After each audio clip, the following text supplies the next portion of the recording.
Imaginez lever les yeux vers le ciel nocturne et ne voir absolument rien. Pas une étoile, pas une galaxie, juste un noir total s'étendant sur des millions d'années-lumière. Bienvenue dans l'endroit le plus solitaire de l'univers. Quand on regarde le ciel, on a tendance à se concentrer sur ce qu'on voit. Des étoiles, des planètes, des galaxies, bref, de la matière. Et pourtant, cette vision est trompeuse. Il y a seulement quelques décennies, les scientifiques pensaient que la matière était uniformément répartie dans l'univers. Mais à mesure que nos instruments se sont améliorés, une réalité bien différente est apparue. À petite échelle, l'univers nous donne l'impression d'être rempli. Tout semble organisé en structures compactes, des planètes qui orbitent autour d'étoiles et des étoiles qui orbitent autour de galaxies. La matière est partout, regroupée, liée par la gravité. Mais cette vision change complètement dès qu'on prend du recul. Aux très grandes échelles, l'univers n'est pas une accumulation uniforme de matière. Les galaxies ne sont pas réparties au hasard, ni même de façon homogène. Elles s'organisent en structures bien particulières, de longs filaments de matière, le long desquels des galaxies s'alignent et se regroupent. Ces filaments s'étendent sur des centaines de millions d'années-lumière, reliant entre eux des amas de galaxies. Vu dans son ensemble, l'univers ressemble donc à une sorte de toile d'araignée géante. La matière est concentrée dans ces lignes fines qui forment un réseau complexe à travers l'espace. Si l'univers ressemble à une toile d'araignée, alors, entre les filaments, il y a forcément des vides.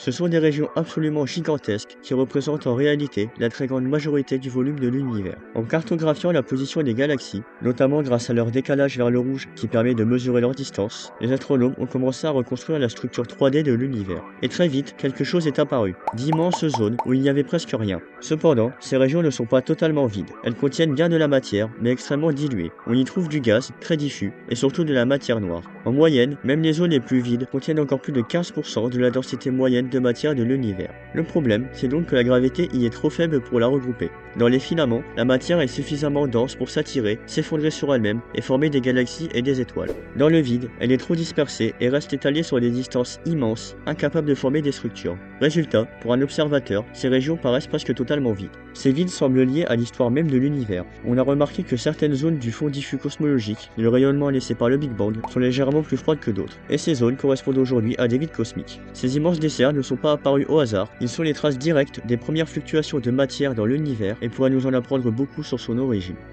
Parmi tous ces vides, certains sont plus impressionnants que d'autres. L'un des plus extrêmes connus aujourd'hui est le vide du Bouvier, du nom de la constellation dans laquelle il se trouve.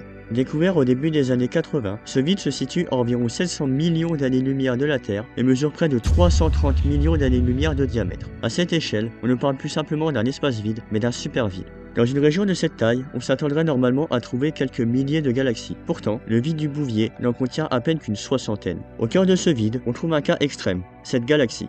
Elle est située au milieu d'une bulle de vide d'environ 100 millions d'années-lumière de diamètre, ce qui en fait l'endroit le plus isolé connu de l'univers. Elle est si éloignée d'une autre galaxie que si la Voie lactée se trouvait à cet endroit, nous n'aurions tout simplement pas pu découvrir l'existence des autres galaxies avant le développement de télescopes et de détecteurs puissants dans les années 1960. L'idée même d'un univers rempli de galaxies aurait été impossible à imaginer sans instruments modernes qui n'auraient donc peut-être pas été développés.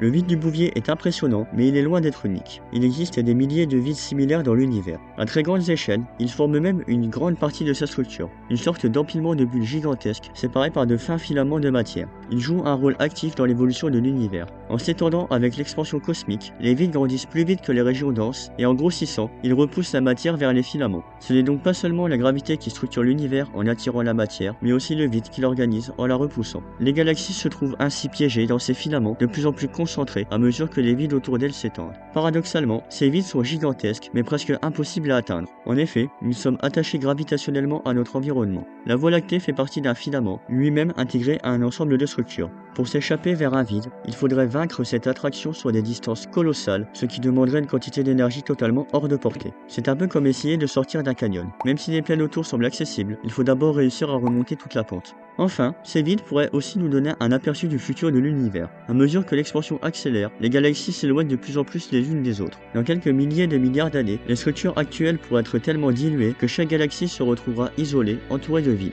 Les filaments eux-mêmes disparaîtront progressivement, laissant place à un univers où la matière sera trop éloignée pour continuer à s'agréger. Ce que nous observons aujourd'hui dans ces grands vides pourrait être une image de ce que deviendra l'univers entier, un espace presque totalement vide, où chaque îlot de matière dérive seul, dans l'obscurité.